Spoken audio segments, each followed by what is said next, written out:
No próprio site do TJ, nós temos lá uma janelinha, né, uma opção que chama de custas, que vocês vão colocar lá, fazer um preenchamento e vai sair o boleto para pagar no banco. Vocês vão entregar para o cliente pagar. Vão digitalizar depois a guia, não pode ser só o comprovante de pagamento, tem que ser a guia e o comprovante de pagamento. Antes nós tínhamos outras custas, que além dessas iniciais, nós pagávamos uma taxa, chamava taxa de procuração. Lá atrás, essa taxa de procuração, ela era uma taxa que ia para a OAB. E de um tempo para cá, essa taxa não foi mais para a OAB, ia para o Estado, e ela passou a não ter, na verdade, não tem sentido, né? Taxa de procuração, se ela não vai para a OAB, se é, né? Então, seriam as custas iniciais. Então, o STF, ele ultimamente, já faz pouco tempo, ele já se posicionou que essa taxa de procuração ela é inconstitucional. Então, a gente não precisa mais pagar essa taxa. Tem alguns juízes que pedem para pagar a taxa, mesmo com esse entendimento, mas vocês não pagam, porque não há mais essa necessidade, tá? O que mais? Está faltando uma coisa importantíssima. O título extrajudicial, né, professor? O título. Eu preciso juntar o título executivo extrajudicial. Eu preciso juntar o cheque, eu preciso juntar a nota promissória, eu preciso juntar a duplicata, eu preciso juntar o contrato. E eu vou fazer isso tudo digital. Eu vou digitalizar isso, não é mesmo? Então, alguns cartórios, gente, o que eles pedem? Eles pedem para que haja compatibilização. Você junta o título, você junta o cheque e eles pedem para que você leve o original até o cartório, para eles compararem o título que está no papel e o que está digitalizado. Porque a lei diz que o título tem que ser original. Só que isso era original porque isso antes era o processo físico. Então a gente não podia tirar cópia do cheque e colocar no processo. A gente tinha que colocar o cheque, tá? Hoje, como é digital, então a gente digitaliza o original e não a cópia.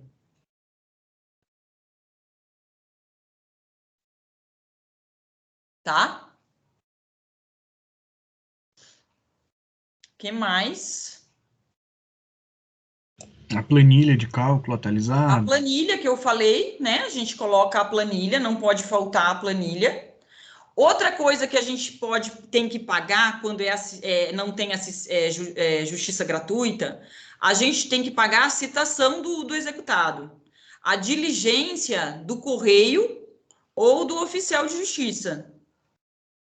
Tá? Então é outro, esse boleto, você tem que entrar no site do Banco do Brasil, e no Banco do Brasil, lá no site do Banco do Brasil, vai ter a diligências do correio ou do oficial de justiça, que você vai ter que pagar para que o réu seja citado.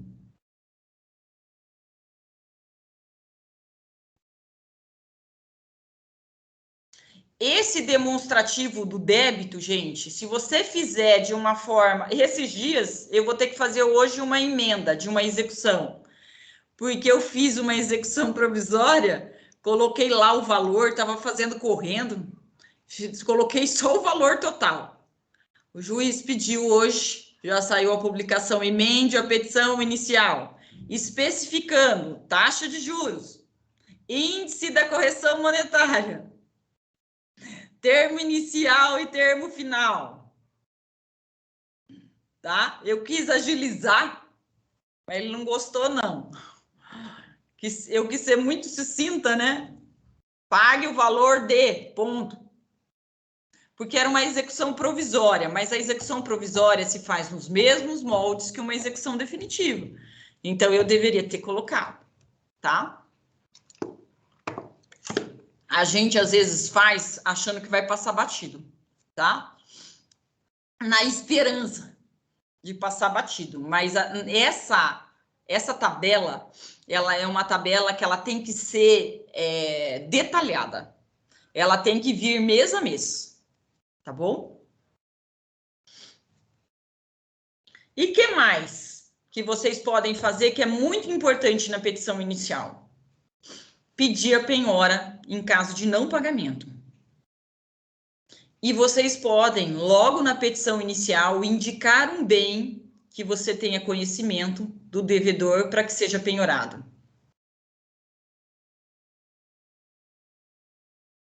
Que estranho, parou a gravação, né? É o que eu estava vendo, professora. Eita, e agora? Eu ponho para gravar de novo? Mas aqui no meu ainda ele está gravando. É? Então qualquer coisa depois você me manda. Beleza.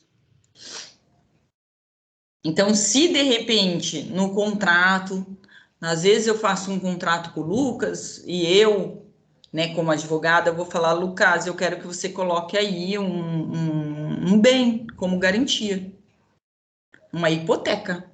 A hipoteca e o penhor, eles são dois institutos do direito contratual, do direito civil, tá? Quando penhor e hipoteca são garantias quando não há o pagamento da dívida. E essas garantias pode ser em bem móvel, pode ser em bem imóvel, né? Quando é hipoteca, é imóvel. Quando é penhor, é bem móvel. Então, se você colocou no contrato essa garantia, de repente, na hora de executar, você pode colocar para que seja penhorado a hipoteca.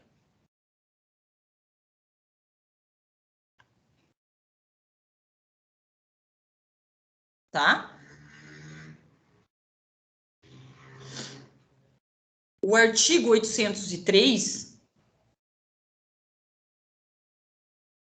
ele fala quando há uma execução, ela é nula. E vocês vão verificar que o juiz ele pode indeferir a sua petição, declarando a nulidade da execução, quando o título executivo extrajudicial não tiver uma obrigação certa, líquida e exigível. Então, é muito importante vocês, né, o ponto básico dessa petição inicial é o título executivo extrajudicial, líquido, certo e exigível. Distribuir a petição inicial. Letra B. Citação. A citação, gente, ela é feita pelo correio ou por oficial de justiça, se vocês pedirem, ou pode até mesmo ser uma citação por edital. Uma das coisas que é importante vocês saberem da citação, citou, correu. Não é como no processo de conhecimento. No processo de conhecimento, eu entro com uma ação contra a Gabriela, a Ana Clara e a Pâmela. Numa ação de cobrança, num processo de conhecimento, as três terão que ser citadas para o prazo começar a correr. Agora, no processo de execução, não. Citou, correu. Citou a Ana Clara, o prazo está correndo para ela. Citou a Pâmela, o prazo está correndo para ela. Nós temos uma particularidade que é muito interessante, que é o artigo 830 do CPC. Se o oficial de justiça não encontrar o executado, arrestar-lhe-á tantos bens quanto bastem para garantir a execução. Olha lá. Nós chamamos isso aí de arresto, de pré-penhora. De repente, foi feita a distribuição da petição inicial. Petição inicial está tudo certinha. O juiz ordena que o oficial de justiça faça a citação. O oficial de justiça vai até a casa do João Vitor. Chega lá, o João Vitor não aparece, o João Vitor não atende, tá? E a oficial de justiça vê que o João Vitor está lá dentro. Ela vê que a casa está iluminada, ela vê que a televisão está ligada, ela vê que está tendo, na verdade, uma ocultação por parte do João Vitor. Ela já percebeu, o cachorro está latindo, né? Ela já percebeu que tem alguém na casa. E ela já percebeu que o João Vitor está lá dentro. E o João Vitor não quer sair. Ela tem a faculdade, o oficial de justiça, de arrestar. O que é um arresto? É uma pré-penhora. Ela vai dizer, olha, tinha um carro na garagem, o carro na placa tal, e fazer o arresto desse carro. Ela não vai tirar o carro da garagem do João, né? Ela só vai indicar, dizendo, olha, tinha uma moto na garagem, essa moto com a placa tal, tal. Ela é uma faculdade que ela pode fazer, tá? E ela só vai poder fazer isso quando tem uma suspeita de que o João tá lá dentro e não quer atendê-la.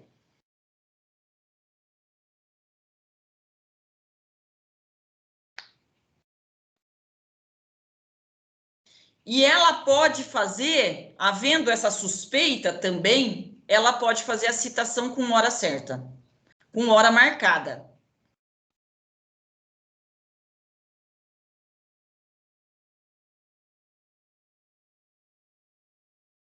Então, daí, nesse caso, ela pega um vizinho que esteja ali na porta, que esteja vendo toda aquela situação. O oficial de justiça vai lá e fala assim, olha, você avisa o João que amanhã, às 14h, eu vou voltar aqui para citá-lo. Ela só vai fazer isso quando ela já foi 2 vezes na casa do João e aconteceu a mesma coisa. Então, a citação com hora marcada é só na 3ª vez que acontece. Primeiro, ela foi lá, tá ocultando. Ela poderia até fazer o arresto. Segunda vez, ela foi lá, de novo. Aconteceu a mesma situação. Ela vai escrever tudo o que está acontecendo. Ela vai certificar. Nessa segunda vez, ela já pode ir até um vizinho, uma pessoa que esteja ali na frente e falar, olha, avisa que amanhã eu vou vir às 14h. É a citação com hora marcada, citação com hora certa. Certo? Feito a citação. Quais são as opções do devedor? Letra C.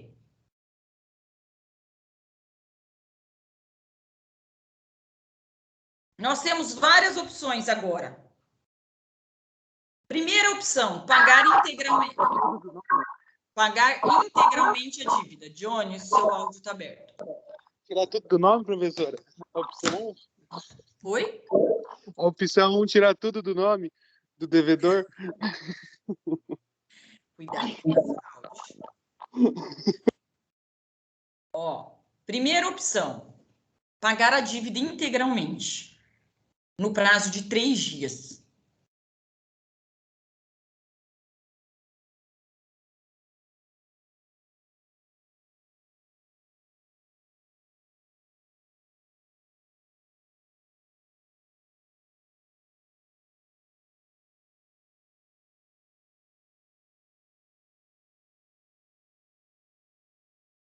Ele tem uma opção que é muito legal, que é o próprio artigo, eu acho que está no artigo 916. Depois vocês conferem para mim. Ele tem a opção, gente, de pagar 30% da dívida e parcelar o restante em 6 vezes. Isso é uma opção só do processo de execução. Lá no cumprimento de sentença, nós não temos essa opção. 30% da dívida e parcelar o restante em 6 vezes. Essa proposta de acordo é dada pela lei. Não é uma proposta que a Pamela inventou e falou assim, ó, vamos pagar em 10 vezes. Ela pode fazer isso? Pode. Ela pode fazer uma proposta de acordo de 10, de 20? Pode. De 5? Pode.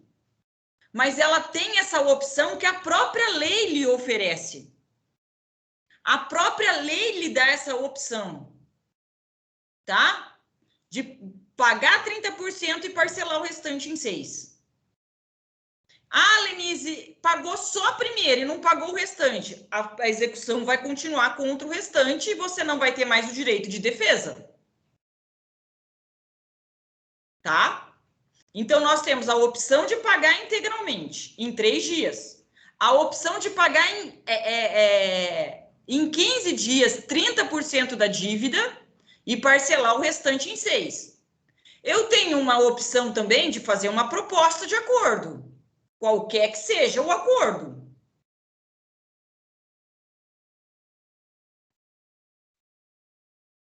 E eu tenho também uma opção de me defender. Eu tenho a opção de ingressar com uma defesa que é chamada de embargos à execução. E eu tenho prazo de 15 dias para isso. Embargos à execução. Também era chamada de embargos do devedor. É a mesma coisa.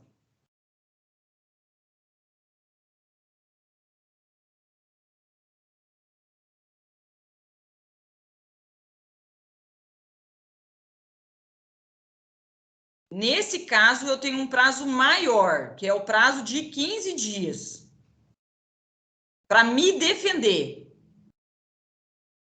Daí você fala, Lenise, mas já não tinha um título executivo líquido, certo, exigível?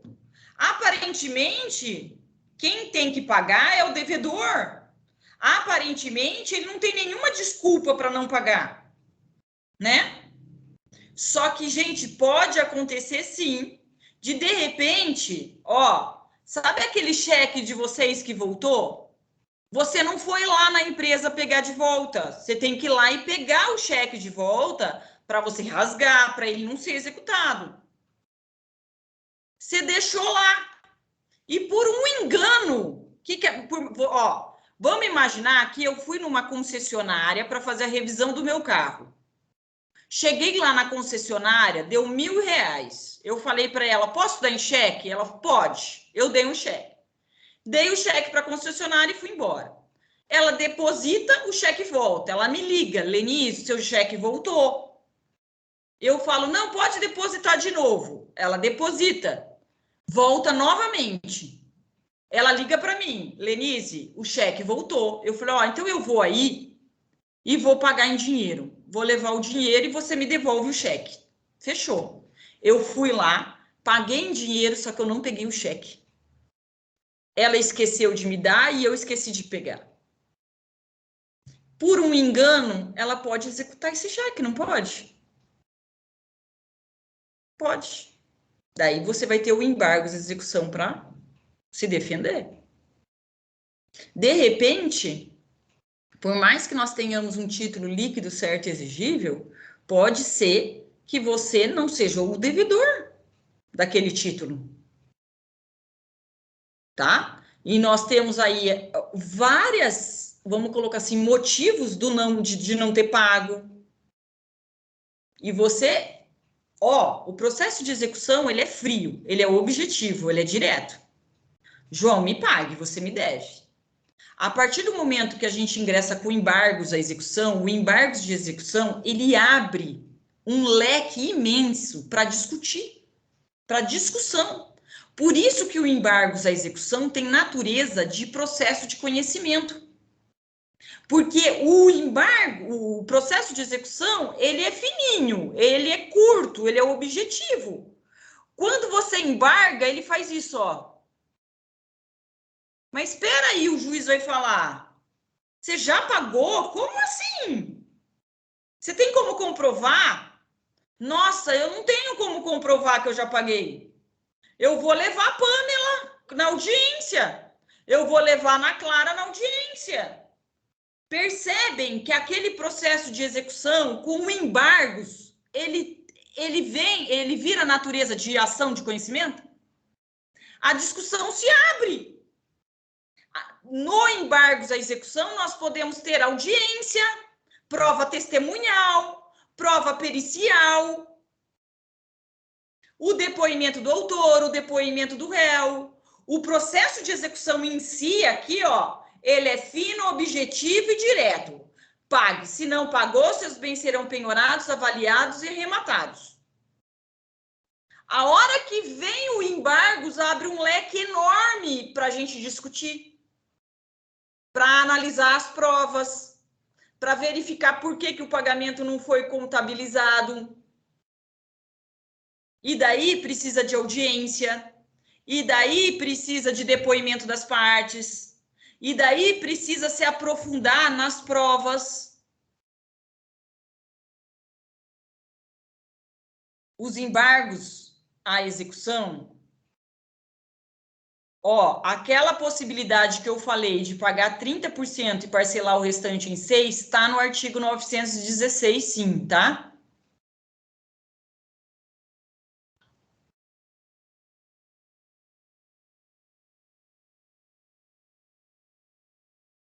O embargos à execução, vamos colocar aqui.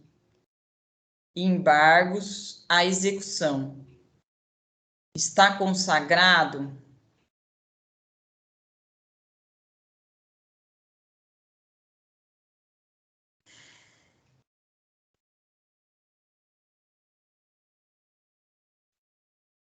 já vamos terminar, tá, gente? Vou deixar penhora, tudo, e os atos expropriatórios para a aula que vem.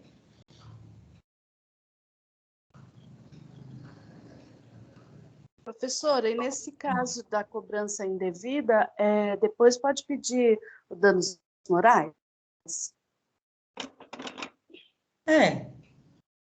Danos morais não é simplesmente, danos morais tem que sentir as consequências disso, entendeu?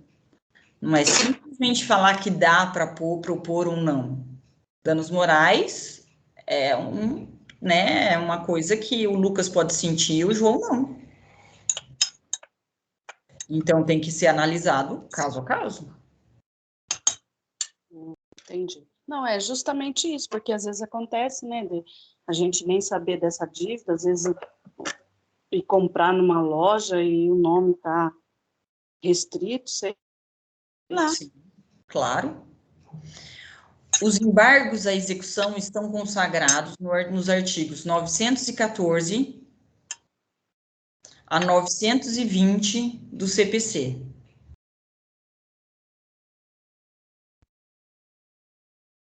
É uma espécie de defesa do executado, que tem natureza de ação autônoma.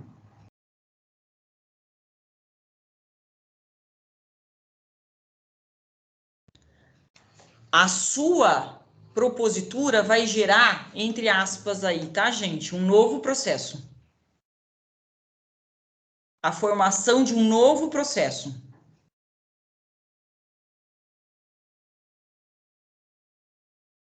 Lenise, eu preciso, para embargar, precisa ter um bem penhorado? Não, não precisa. Eu vou distribuir os embargos por dependência. Lembram sempre que o embargos não é uma simples defesa. O embargos é muito mais que isso. Por quê? Porque ele abre o processo para uma discussão que é típica do processo de conhecimento. Então, por isso que a gente fala que o embargos à execução, ele tem natureza de ação de conhecimento. Porque vai ter que ter audiência.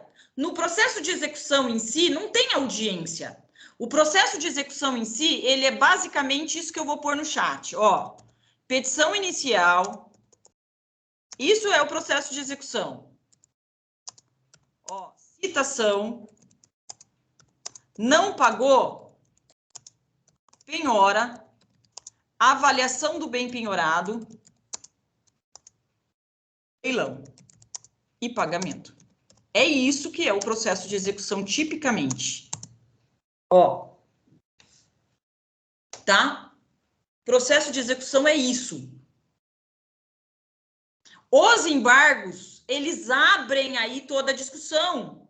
Sai dessa natureza direta ou objetiva, de título líquido, certo, exigível. Abre-se aí um leque para discussão de provas, de argumentos, com natureza de ação de conhecimento. A gente tem que tomar muito cuidado, porque vai ter o número, quando você ingressar lá, vai estar um processo originário, o processo de execução, o número dele, e vai ter o número dos embargos. Se os embargos forem acolhidos, ele pode fulminar esse processo aqui. Quem é o embargante? É o devedor. Se ele traz um argumento forte, ele acaba com esse processo de execução, finaliza. Agora, e se os embargos dele forem meramente protelatórios, não tem nenhuma fundamentação, eles não serão acolhidos, e o que vai acontecer com o processo de execução? Ele vai seguir, com penhora, com avaliação, com leilão. Tá? E vão lembrar que o prazo para os embargos é o prazo de 15 dias contados da citação, da juntada do AR, da juntada do comprovante do oficial de justiça, do mandado.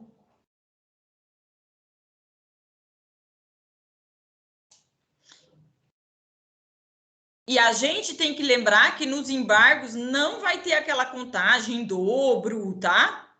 Para o litisconsortes com prazos diferentes, não tem isso nos embargos.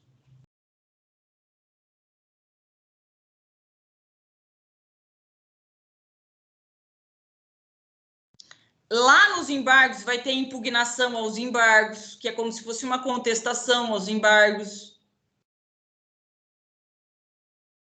Tá?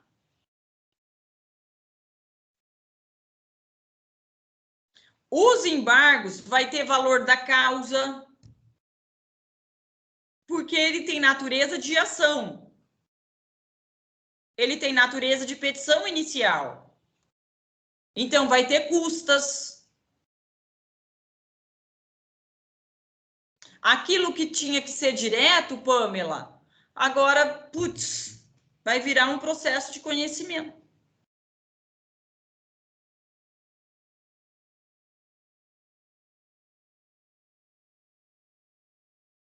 Então, vamos imaginar 3 situações. Ó, petição inicial.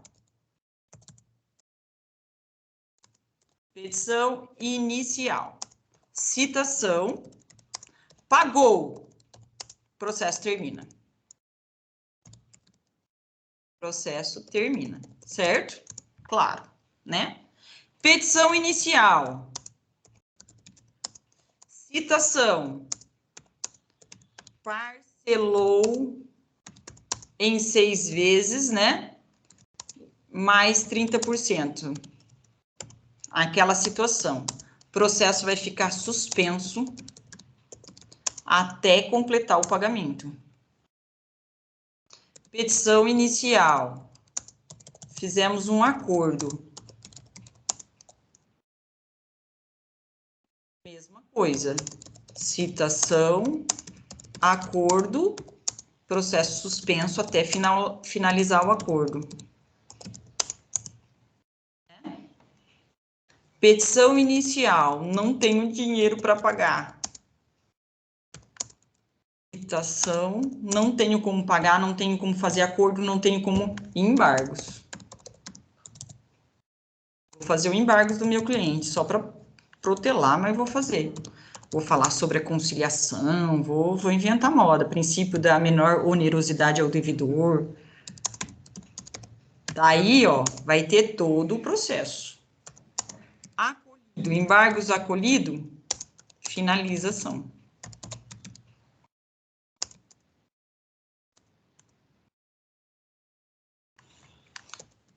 Petição inicial.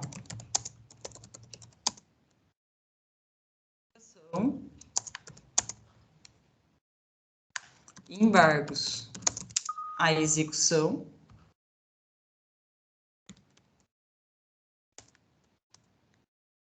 Não acolhida. Vai continuar o processo de execução.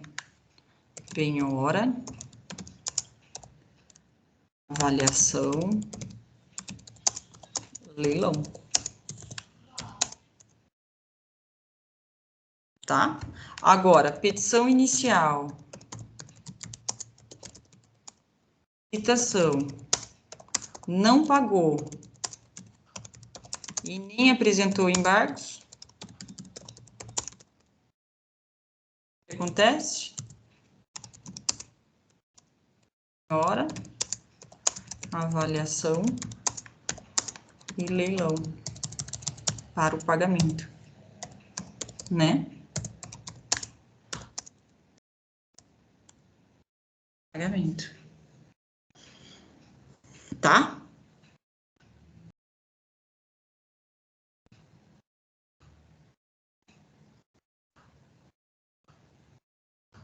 Essa decisão que julga os embargos é uma decisão interlocutória ou é uma sentença?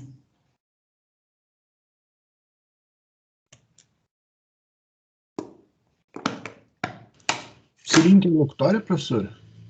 Vai depender, João. Se de repente ela finaliza, ele acolhe os embargos e finaliza a execução, dando todo o direito, né, dando todo a razão pro devedor, né, que supostamente seria o devedor, nesse caso, se ela finaliza todo o processo, ela vai ter caráter de sentença. Agora, se ela não acolhe, o processo vai continuar de execução. Ela tem caráter de uma decisão interlocutória. Aqueles recursos que nós estudamos, apelação, agravo de instrumento, embargo de declaração, eles são cabíveis aqui.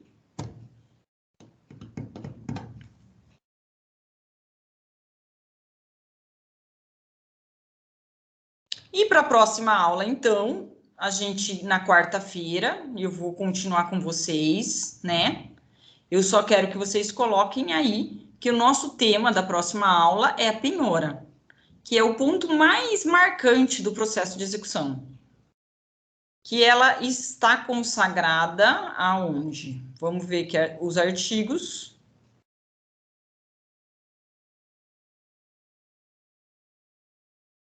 Alguém pode ver para mim?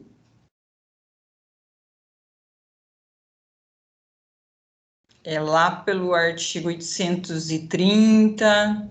Da penhora, né, professora? É, 833. 847 ao artigo 853. Mas tem mais, porque 830 já é. 831 ao 36 também.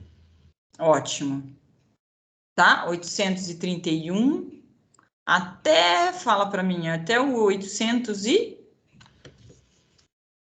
Tem até o 853. São muitos, viu, João? Uhum. Ó, o 789, gente, também fala, né, já da invasão no patrimônio do devedor. Olha, a gente tem muitas penhoras, tá? Eu posso penhorar um bem móvel, eu posso penhorar um bem imóvel, eu posso penhorar um crédito, tá? Eu posso penhorar, o João, ele deve para mim, mas ele tem um crédito com a Ana Clara.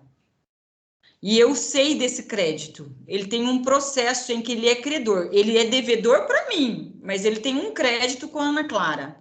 E esse crédito está num processo lá em Cândido Mota. Então, o que eu fico sabendo que ele tem esse crédito? Eu faço a penhora no rosto dos autos lá em Cândido Mota.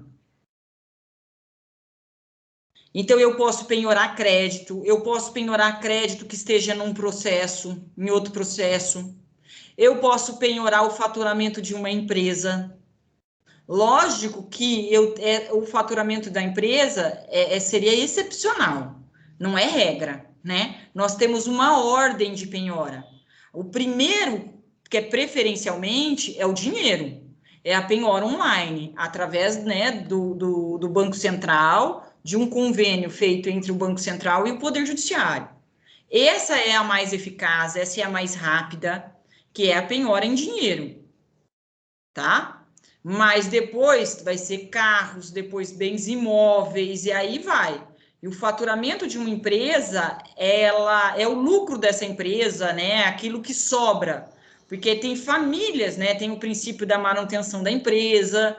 Quando envolve empresa, gente, é um pouco mais complicado, tá? Mas eu posso penhorar créditos, faturamento, eu posso penhorar, que mais?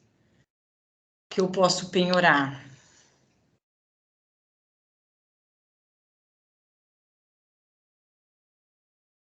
Ações, pedras preciosas, títulos, tá? Eu tenho várias coisas que podem ser penhoradas. E hoje vocês sabem que a gente tem instrumentos de buscas, né? Então, o Bacenjude, ele é um instrumento em que o Poder Judiciário faz um rastreamento para saber aonde você tem conta e se você tem um valor ali disponibilizado. De repente, eles indisponibilizam esse valor e esse valor, às vezes, não chega nem ao montante da dívida. Mas ele disponibiliza. São formas também de fazer com que o devedor pague. Tá?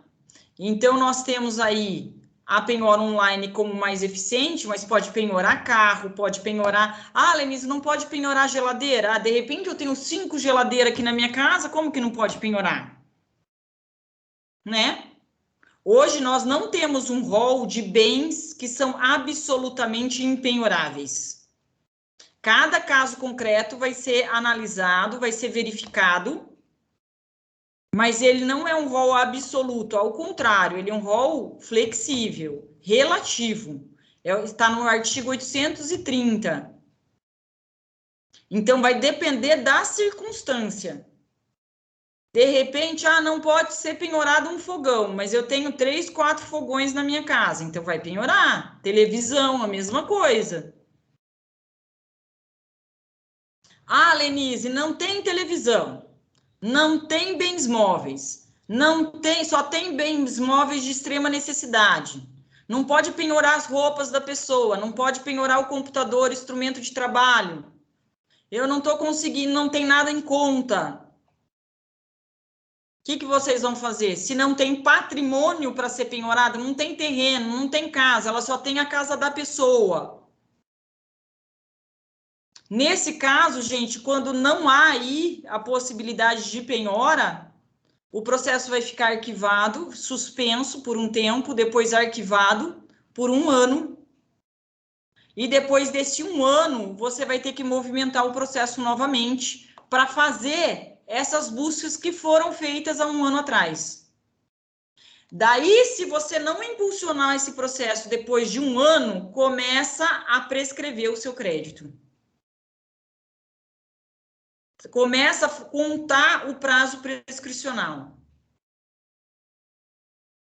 Tá? Só lembra que a prescrição, ela só existe quando você dorme no ponto. Não é pela falta de patrimônio. Tá? Pela falta de patrimônio, o processo vai ficar suspenso e arquivado por 1 ano. Depois de 1 ano, você vai ser intimado para movimentar o processo. Se você não movimentar, daí sim vai contar prazo prescricional. Agora, se você movimentar, como que você vai movimentar? Pedindo para que essas buscas sejam feitas novamente. No Detran, no cartório de imóveis. Lenise, cada busca dessa eu tenho que pagar?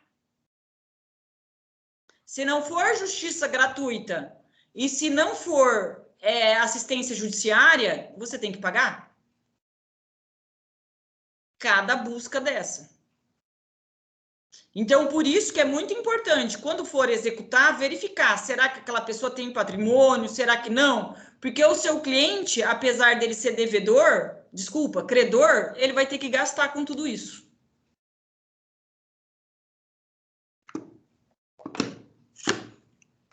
Posso ter várias penhoras? Claro. A penhora, ela tem que corresponder ao valor do crédito. Então, penhora uma cama, penhora um tapete, penhora um quadro, penhora um terreno, para somar o valor de 1 milhão, por exemplo, que é o valor da dívida. Tá? Não vai lá e pega o carro de ninguém, não, tá, gente? Indisponibiliza o carro primeiro, tá? Até acontecer a busca e apreensão do carro, vai muito tempo, tá bom? Então, daí, nesse tempo, você tem tempo aí de socorrer teu cliente. Ele indisponibiliza, você não pode vender, você não pode trocar, você não pode fazer nada com o bem. Tá? Agora, o valor em dinheiro que é o problema. Quando é penhorado, o dinheiro, ele fica indisponibilizado, você não consegue pagar nada, mas você vai poder, no processo, ingressar num processo com uma petição simples, porque às vezes o embargo você já propôs, né? Então, uma petição simples pedindo aquilo para que seja liberado o dinheiro, porque o dinheiro, por exemplo, envolve o seu salário, tem natureza alimentar. Tá? Mas nós vamos ver isso novamente. A gente vai estudar a quarta-feira agora, penhora, a avaliação do bem penhorado e os atos expropriatórios, que é o leilão, a adjudicação do bem, tá? Daí você fala, ô Lenise, nós não vamos estudar o processo de execução alimentar? Não tem diferença do outro lá que nós estudamos da execução da sentença. A gente não tem quase processo de execução alimentar. Normalmente não se faz um contrato dizendo que o pai da minha filha tem que pagar pensão. Ou a gente faz isso verbalmente, ou a gente fez isso no divórcio, né? Um contrato, um título executivo extrajudicial, a gente não tem essa cultura, infelizmente. A gente, ou o pai vai pagando conforme ele pode, ou a gente entra com uma ação de alimentos no Poder Judiciário para fixar os alimentos, e daí nós temos a execução da sentença alimentar. Dificilmente se faz um contrato de obrigação alimentar, de pensão alimentar, mas pode ser feito. E deve ser feito.